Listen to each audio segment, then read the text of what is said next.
Hey there. Welcome back to Creepy Encounters. In today's video, the abandoned church we explored wasn't so abandoned. I still have a feeling that I am being watched. I would like to start out by saying that nobody should be as stupid as I was in this story. There were countless red flags, and because I thought I was invincible, I almost got myself hurt or worse. A couple of years ago, my friend, who I'll call Alex for privacy reasons, got super into these YouTube channels that would explore abandoned places. They would explore old mines, hospitals, and I even saw one where the guy explored an abandoned amusement park. Naturally, this only made us want to do it ourselves, and we had heard from a friend about an abandoned church building about a 20-minute drive into the woods that he had seen when going hiking with his dad. He told us he honestly wouldn't mess with it because it gave him a very unsettling vibe. Of course, being the little horror fans we were, that only solidified how badly we needed to travel there. We were both working high school jobs, which meant that we were going to go at night, which is stupid, I know, but honestly, it just added to the excitement of what we were doing, as it all felt so badass. We got off our shifts and excitedly went home to prepare for what was ahead. This part is a little embarrassing, but we dressed up in all black camo with Under Armour shirts and black bike helmets and stuff, as if we were special forces agents or something. I had brought my camera as it had a night vision setting, and Alex brought along a flashlight with extra batteries. At least one of us used our brain that night. We took the road that our friend told us about and found the side path that would lead us to the church as the sun was setting.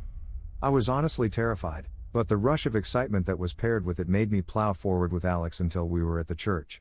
When we finally got there, we took it all in.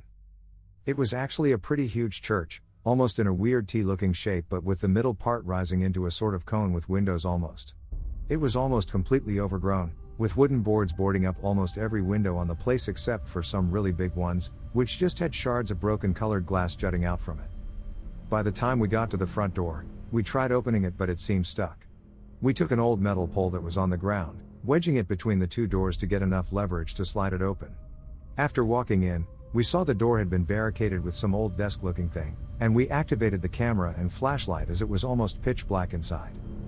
We walked through a reception-looking area, checking out a couple of side rooms that were attached to it. I found a really cool-looking crucifix. It looked like it was hand-carved out of some sort of dark wood, and shoved it in my pack after showing it to the camera.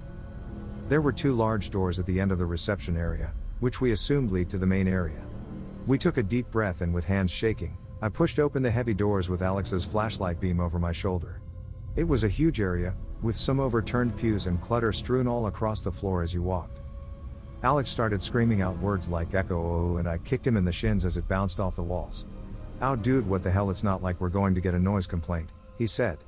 "Yeah, I know, but this place is creepy as all hell and it's just making me nervous," I said in retort. There was the main area at the end that looked like the stage the priest stood on, as it had an altar-looking thing with some overturned chairs and a piano.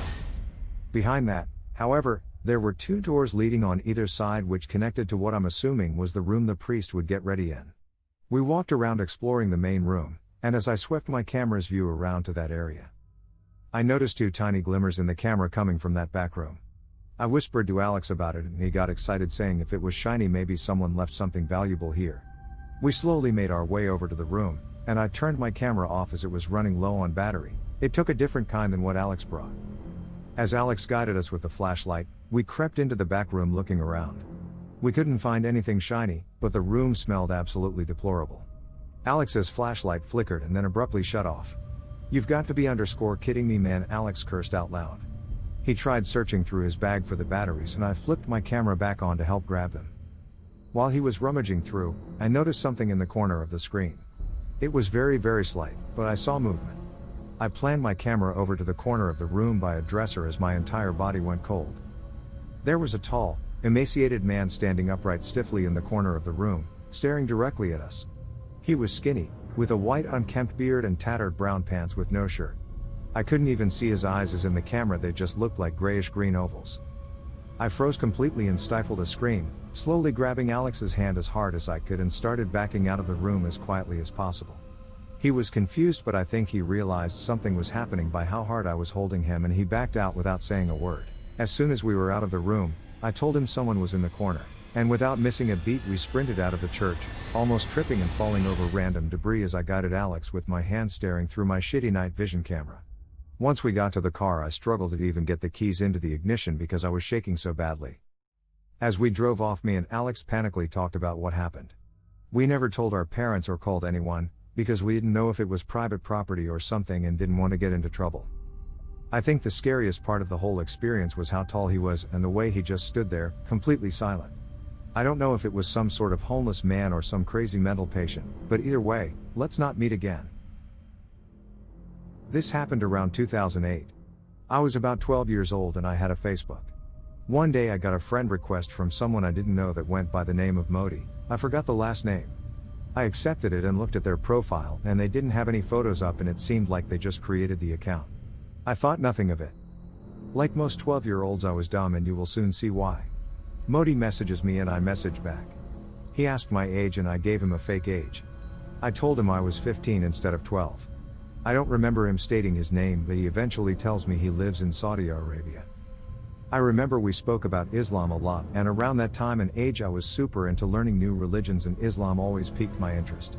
Modi then tells me he has bodyguards. I thought that was a little odd but thought maybe he was bullshitting me, so I ignored it. Anyways, weeks go by and Modi and I are messaging back and forth almost daily. Just typical conversations and him occasionally telling me how beautiful I am. I would just reply with thanks and move on with the conversation. On this day I forgot what we were talking about or how this led to this, but he gave me my exact house address. Why it didn't freak me out that much then, I don't know, but I asked how he knew my exact address, and all he said was a little birdie told me.